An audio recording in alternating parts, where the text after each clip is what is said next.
Hello students, हमारा आज का टॉपिक है सर्वनाम।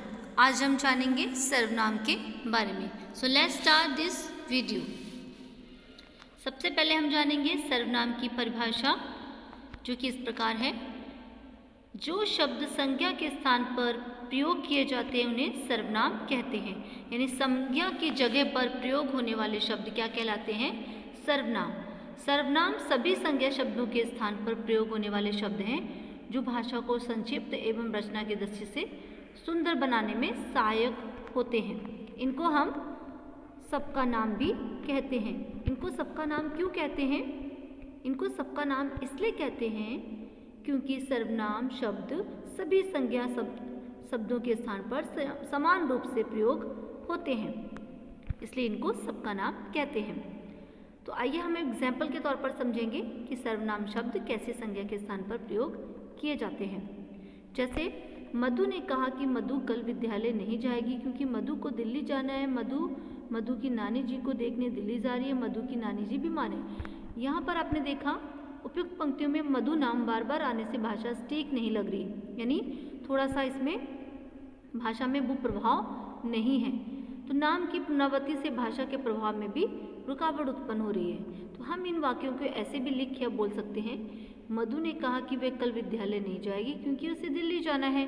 वह अपनी नानी जी को देखने दिल्ली जा रही है। उसकी नानी जी बीमार है। तो यहाँ पर आपने देखा है, फर्स्ट टाइम तो हम मधु का नाम यूज़ करेंगे। नेक्स्ट टाइम जब मधु का नाम रिपीट होगा तो मधु की जगह पर हमने क्या यूज़ किया? हमने वह यूज़ किया। तो वह यहाँ पर क्या है? सर्वनाम है।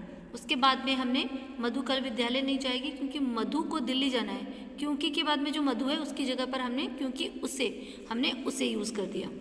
उसके बाद में मधु की नानी जी को देखने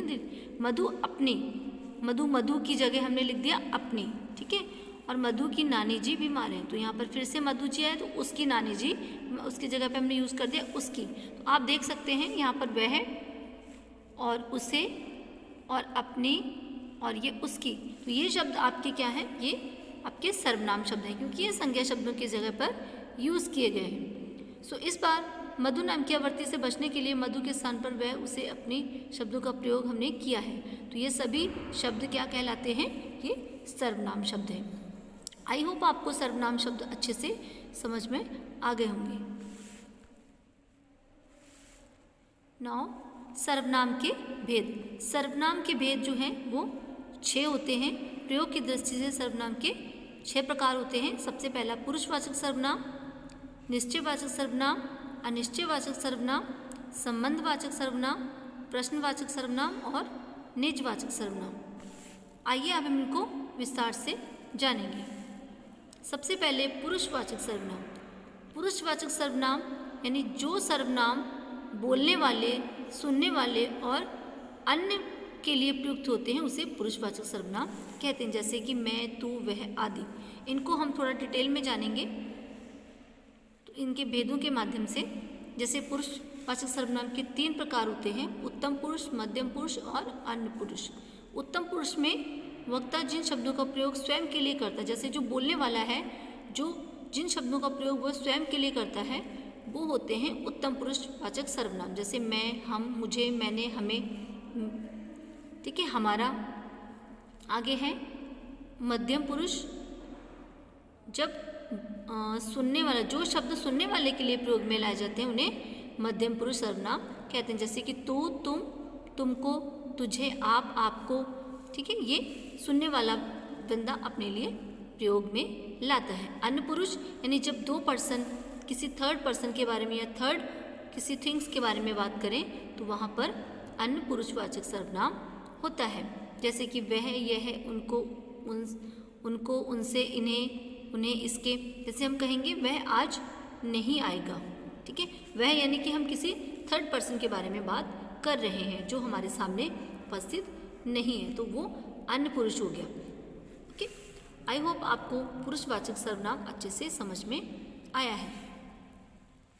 नाउ निश्चयवाचक सर्वनाम। इसका दूसरा नाम संकेतवाचक सर्वनाम भी है। जब हम किसी निकटवर्ती या किसी दूर वाली वस्तु की ओर संकेत कर इशारा करके बात करते हैं तो उसे निश्चयवाचक सर्वनाम कहते हैं। जैसे यह लड़की है, वह पुस्तक है, ये हिरन हैं, वे बाहर गए हैं। इन वाक्यों को देखिए। ये मेरी पुस्तक है, वह माधव की गाय है, वह राम के भाई हैं। तो यहाँ पर वह, यह सर्वनाम शब्द किसी विशेष व्यक्ति की ओर निश्चित संकेत करते हैं, अतः यहाँ संकेतवाचक कहलाते हैं। यानी कि निश्चयवाचक भी है और संकेतवाचक, क्योंकि ये निश्चित तौर पर कन्फर्म होता है इनको कि ये चीज़ है, तो इसलिए इसको निश्चयवाचक सर्वनाम भी कहते हैं। अब निश्चयवाचक और पुरुषवाचक सर्वनाम में अंतर, जैसे राम मेरा मित्र, वह दिल्ली में रहता है। यहाँ पर आप देखेंगे, यहाँ पर राम की जगह पर वह यूज़ किया गया है, तो यहाँ पे ये पुरुषवाचक सर्वनाम है। तो यह मेरी गाड़ी है, वह राम की गाड़ी है। तो यहाँ पर देखिए, यहाँ पे ये डिफरेंस है, क्योंकि यहाँ पर राम की जगह पर वह यूज़ किया गया है और यहाँ पर संकेत कर कर थिंग्स के बारे में बताया गया है कि ये इसकी गाड़ी है और ये मेरी गाड़ी है। तो यहाँ पर ये निश्चयवाचक सर्वनाम है। ये दोनों में डिफरेंस है। अब हम जानेंगे अनिश्चयवाचक सर्वनाम के बारे में। जिस सर्वनाम शब्द से किसी निश्चित व्यक्ति या पदार्थ का बोध नहीं होता, उसे अनिश्चयवाचक सर्वनाम कहते हैं। इसको हम उदाहरण के माध्यम से समझेंगे। जैसे कोई आ रहा है, दरवाजे पे कोई खड़ा है, स्वाद में कुछ कमी है। तो यहाँ पर आप देख सकते हैं, यहाँ पे कोई, कुछ, तो ये शब्द से हमें किसी भी चीज़, किसी भी वस्तु, किसी भी व्यक्ति के बारे में कंफर्म नहीं हो रहा है, यानी ये नहीं पता चल रहा है कि कौन आ रहा है और दरवाजे पे कौन खड़ा है।